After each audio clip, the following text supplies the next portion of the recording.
not so strange. So today we draw on these two quotes to draw on a study that we've done to look at where are we in 2012, 2013. Do we still see text? And when a child sees text, is their face depicted? Are there histories? Are there identities? Are they silenced? In the next 8 minutes or so, we'll try and draw on some of the things we found. So before I tell you what we found, I'll tell you what we did. We analyzed all of the Texas state-adopted textbooks in social studies at the grade levels of 5th, 8th, and 11th, and we also looked at AP textbooks. And we wanted to look at these textbooks to get a sense of what kind of official curricular knowledge is made available both to K-12 students and to their teachers around racism and racial. G. Woodson's quotes in 1933, we stand here, sitting here, having a discussion about dehumanizing curriculum. That's strange. But it's also not so strange because it's the way we've done curriculum for over 100 years. So as we think about in moving forward, these were agents of the state, and they were protected by the state. It also does not suggest or give any hint to the fact that all whites, regardless of those who, whether they participated in the act or not, whether they lived in the South or not, benefited from this system of white supremacy. So what does this tell us about racism? What's the problem with this? It essentially helps our students to maintain a very simplistic notion. Support for this production comes from the African and African Diaspora Studies Department at the University of Texas at Austin, which includes opportunities for students seeking a PhD.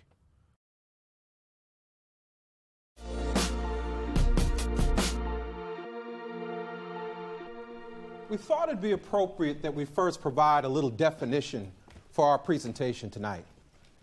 And the term that will guide our discussion tonight is the definition of strange.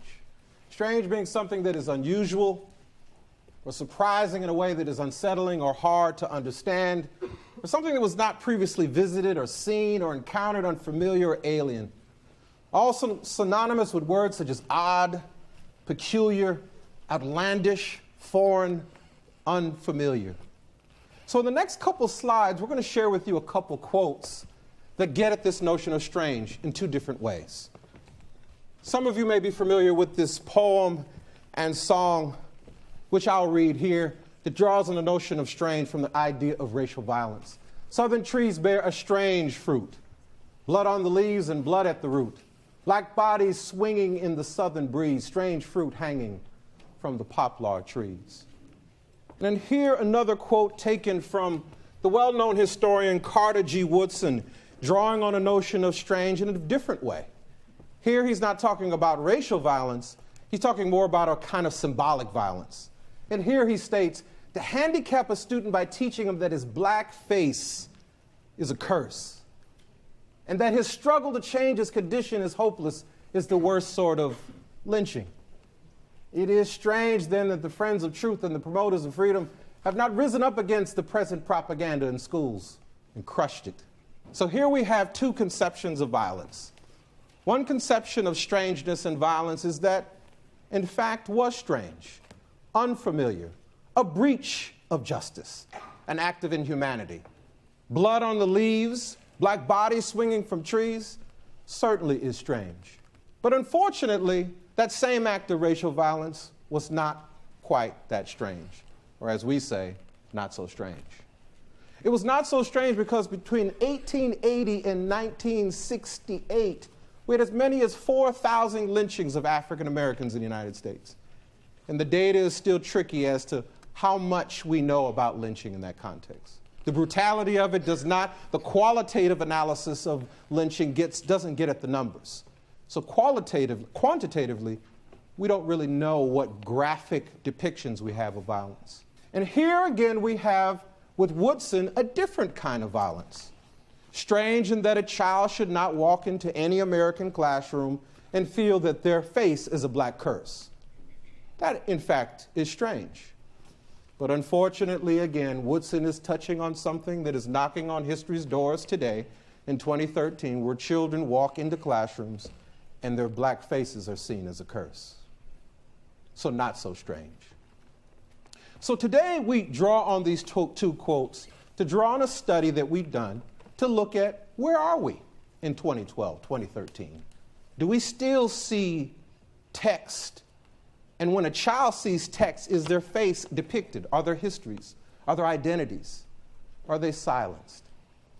In the next 8 minutes or so, we'll try and draw on some of the things we found. So before I tell you what we found, I'll tell you what we did. We analyzed all of the Texas state-adopted textbooks in social studies at the grade levels of 5th, 8th, and 11th, and we also looked at AP textbooks. And we wanted to look at these textbooks to get a sense of what kind of official curricular knowledge is made available both to K-12 students and to their teachers around racism and racial violence targeted against African Americans. We also wanted to get a sense of how the textbooks talked about, or if they talked about, racial violence targeted against African Americans, as well as if they talk about resistance that African Americans showed in relation to that violence. So when we looked at the textbooks, we found a couple of things. We found that race and racism, by virtue of racial violence, was actually present as well as absent in the textbooks. Now, we were a bit surprised when we saw the degree to which racial violence targeted against African Americans was actually present in the textbooks, especially at the 5th grade level, because there's a lot of literature that would suggest that many teachers feel that it's just not appropriate to talk about violence or things that would be represented in the history of African Americans at a young age. But we found at the 5th grade level, the 8th grade level, as well as in the 11th grade text, that there were descriptions of racial violence that were quite graphic and visceral. In this way, it wasn't a hidden history. The textbooks didn't appear to try to hide that history. But at the same time, there were some very important aspects of racism, what we would think of as racism, and I'll talk about this in a second, that were absent at all levels of the textbooks. So here's an example. Racial violence, when discussed in the textbooks, is discussed as an individual level phenomenon. In other words, it's about something that a person or a group of people do to another person or a group of people. But it is not discussed as a structural or institutional phenomena, something that's systemic, something that's a part of the larger system in which it's placed or where it resides. And this phenomena we called bad men doing bad things. And there are several examples throughout the textbooks that talk about specific bad men who are doing bad things. And I have to say, it really is bad men, not a lot about bad women. So here's an example. This was taken from a 5th grade textbook. Slaves were treated well or cruelly depending on their owners. And there was little protection, however, for slaves who had cruel masters. Now, this example sends the message to a student, a 5th grader, that slavery was potentially a bad thing, but it may not have been so bad if you had a good master. And so it was not about a system of oppressive and repressive conditions and events, but rather it depended on whether you happened to get a good one or a bad one. This example is taken from the Civil Rights era. And we took this piece from an 11th grade text, and it's quite lengthy, but I'll read it to you because it's sort of it's a story and a narrative that both talks about racial violence targeted against African Americans, as well as the resistance that African Americans attempted to take to that violence. So the head of the police in Birmingham, Public Safety Commissioner Theophilus Eugene Bull Connor, explained that there had been no police at the bus station because it was Mother's Day, and he had given many of his officers the day off. FBI evidence later showed that Connor had contacted the local Ku Klux Klan and told them he wanted the Freedom Riders beaten until it looked like a bulldog got a hold of them. The violence in Alabama made national news, shocking many Americans. The attack on freedom riders came less than 4 months after President John F. Kennedy took office. The new president felt compelled to do something to get the violence under control.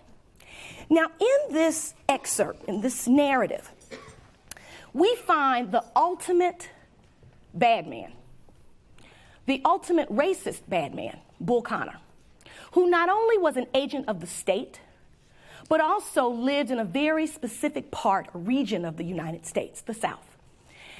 Juxtaposed against Bull Connor, of course, is President John Kennedy, who is, it is implied, is a good man, and who is going to save those freedom riders who were being inflicted with this racial violence.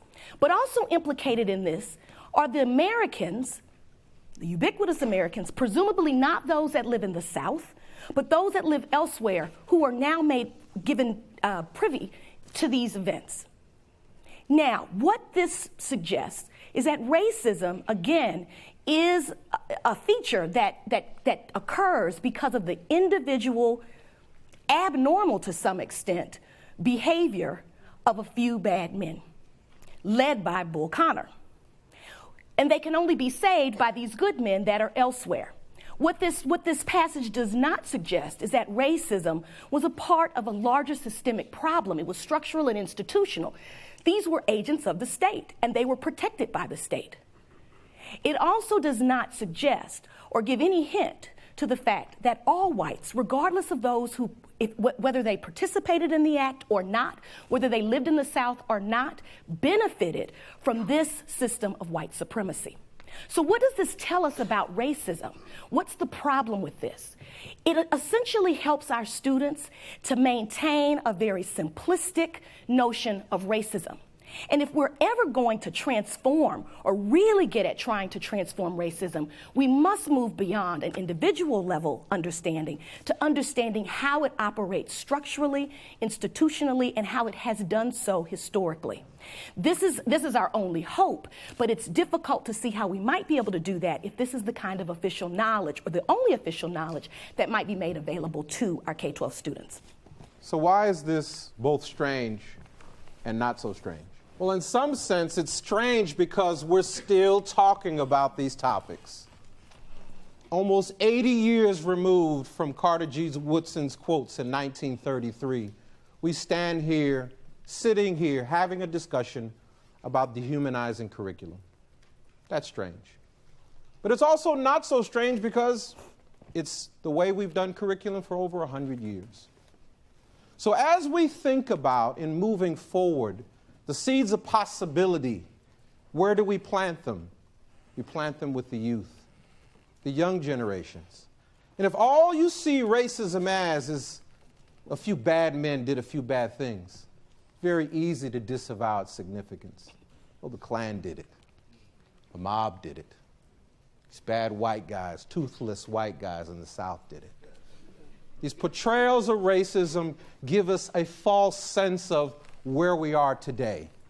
It shapes the present, and it allows us to acquiesce and disavow the significance of how we're all complicit in this narrative of race and violence. Thank you.